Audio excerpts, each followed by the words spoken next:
Nah, ini sangat menarik, Mas Adi.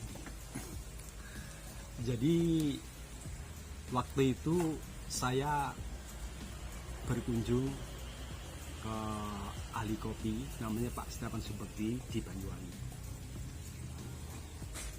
Karena beliau saya percaya sebagai seorang ahli, dan saya baru belajar. Saya selalu menguntit dia kemana dia pergi di dalam lingkungan bangunannya Pak Iwan. Kalau ada tamu, Pak Iwan nemui siapa, saya pasti mendekat dan saya mendengarkan. Terus seperti itu. Satu ketika Pak Iwan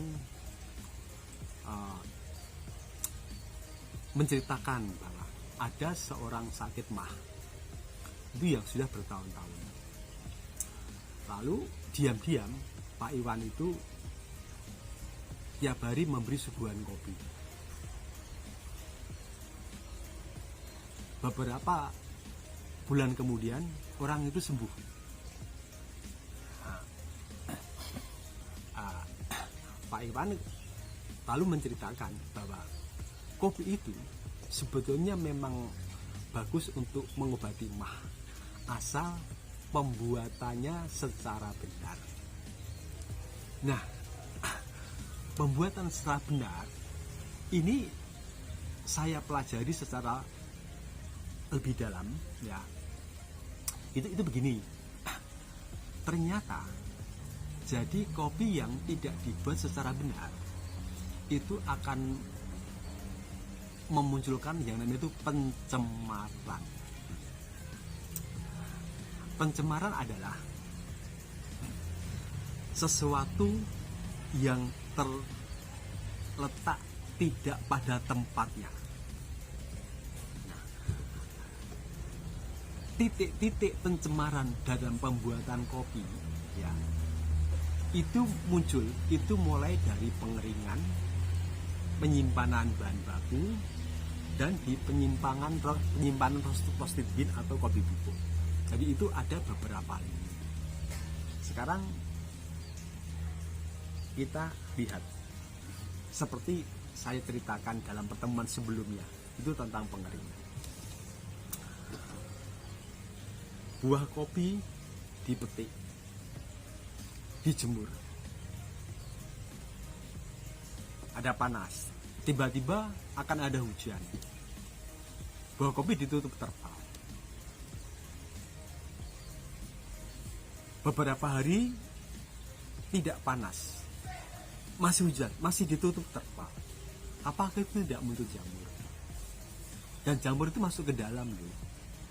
Sekarang pertanyaannya, apakah pada tempatnya jamur di dalam kopi dan akan diminum?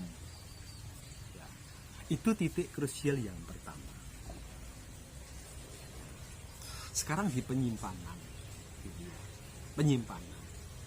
Seperti saya katakan sebelumnya juga bahwa penyimpanan bahan baku yang salah, umpamanya ya, green bean dibungkus plastik transparan, muncul keringatnya terserap. Kopi yang semula ke air 11 dia bisa naik ke kadar air 16, 17, bisa 18 dalam tempo 3-4 bulan. Lalu muncul jamur karena menyerap keringat.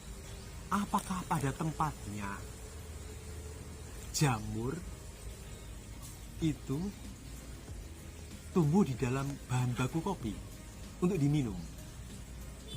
Nanti lama-lama, ya, itu green bean itu nanti dia akan menjadi licin, jadi seperti tumbuh lumut. Dan itu kalau diminum rasanya itu akan seperti rasa comberan.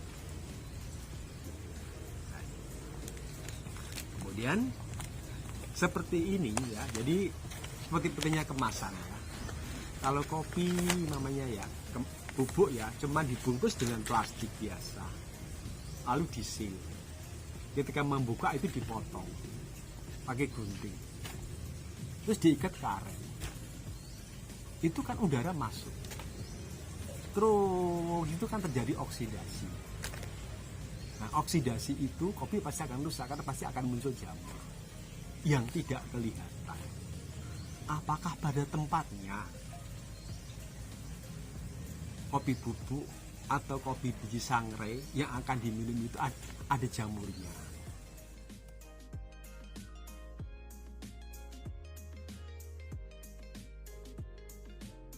Istilahnya itu, yaitu kuncinya itu sesuatu yang terletak tidak pada tempatnya. Dan istilah ini dibuat oleh seorang filsuf Yahudi Perancis namanya Paul Ricoeur. Nah, dari sanalah saya tahu tentang pencemaran. Di samping itu adanya pencemaran, kopi yang terlalu lama disimpan itu juga nanti mutunya akan semakin merosot. Makanya di dalam kopi itu pakai konsep itu freshness, kesegaran, bukan kadaluarsa. Kalau kadaluarsa sampai 6 bulan setelah disangrai, kopi itu belum kadaluarsa. Tetapi yang benar itu, kopi fresh itu adalah antara 5 hari pasca sangrai sampai dengan 2 minggu. Karena itu ada proses namanya itu menghilangkan karbon. Tetapi saya pernah mempelajari, kalau terpaksa 3 bulan masih oke, masih enak, tapi sudah tidak fresh lagi kalau sampai 3 bulan. Jadi harusnya itu masalah istilah kadaluarsa itu sudah ditinggal untuk kopi. Kopi itu menganut freshness. Saya kira itu informasi yang menurut saya cukup penting.